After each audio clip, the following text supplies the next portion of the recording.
भाई देश को तो सिर्फ कुंवारे ही बदल सकते हैं, बचा सकते हैं। अनमैरिड लोगों का योगदान देश में। नमस्कार दोस्तों, स्वागत है आपका हमारे चैनल में टेढ़ी बात डेढ़ा के साथ।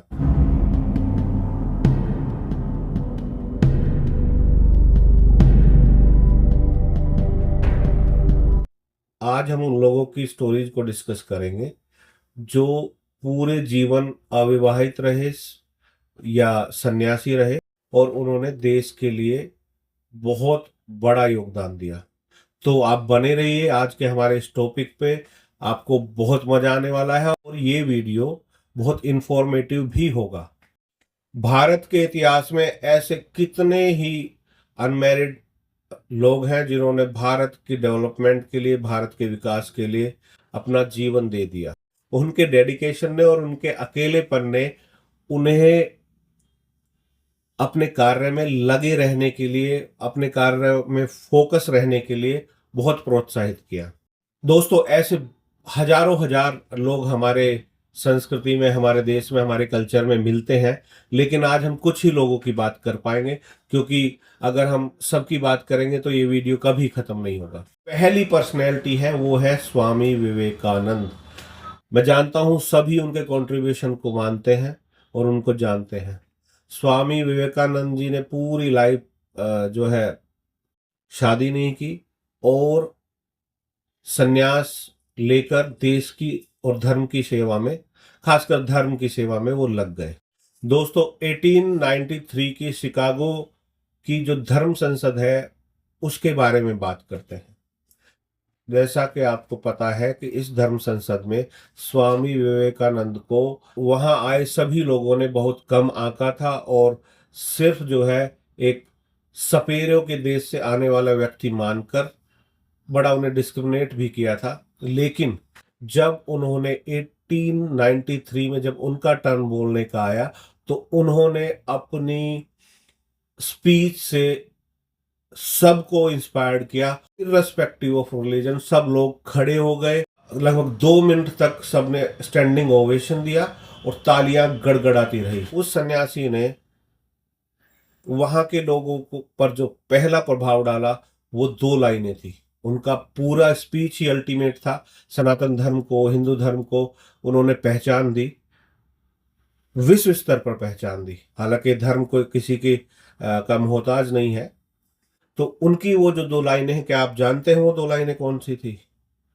सब लोग वहां बोलते थे लेडीज एंड जेंटलमैन, और स्वामी विवेकानंद की वो जो गोल्डन लाइंस थी, जो जिस पर सब प्रभावित हो गए। Sisters and brothers of America,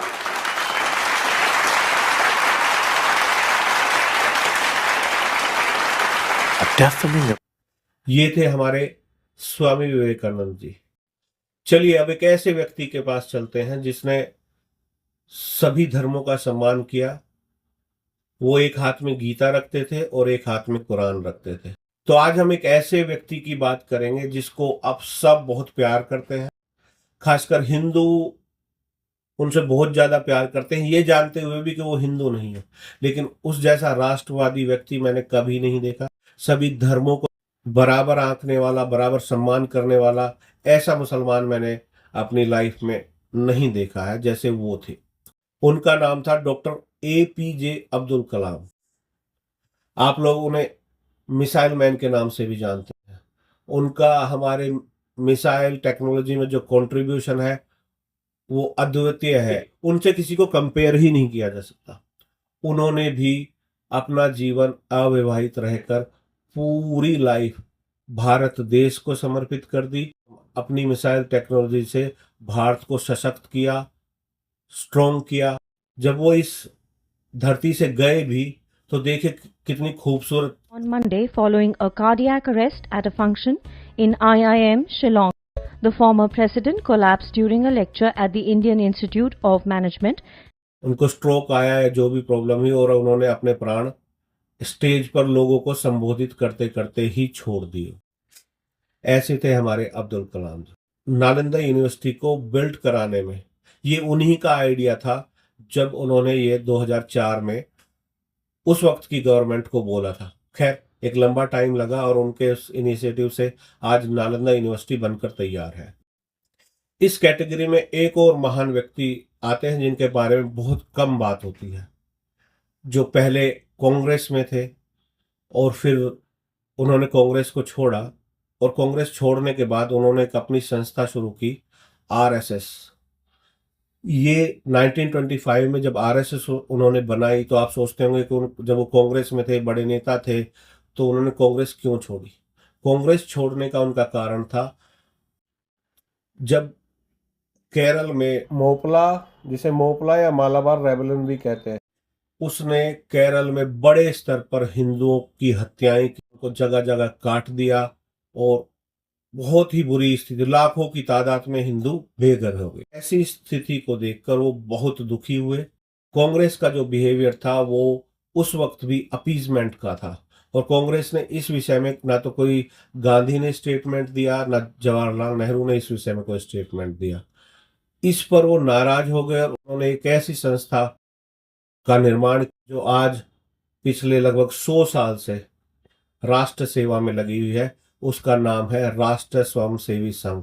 आज उस संगठन का जो कंट्रीब्यूशन राष्ट्र के लिए है वो आप सभी को पता है। वो जगह जगह जो है किसी भी तरह की जो आपदाएं होती हैं उनमें लोगों की मदद करते हैं। दूसरी बात, अगर कोई भी व्यक्ति राष्ट्र के हित में कार्य नहीं करता तो वो उसका भी विरोध करते हैं। तो ऐसे थे हमारे हेडगेवार जी। उन्होंने शादी नहीं की, वो अविवाहित रहे और राष्ट्र सेवा में अपना जीवन उन्होंने दे दिया।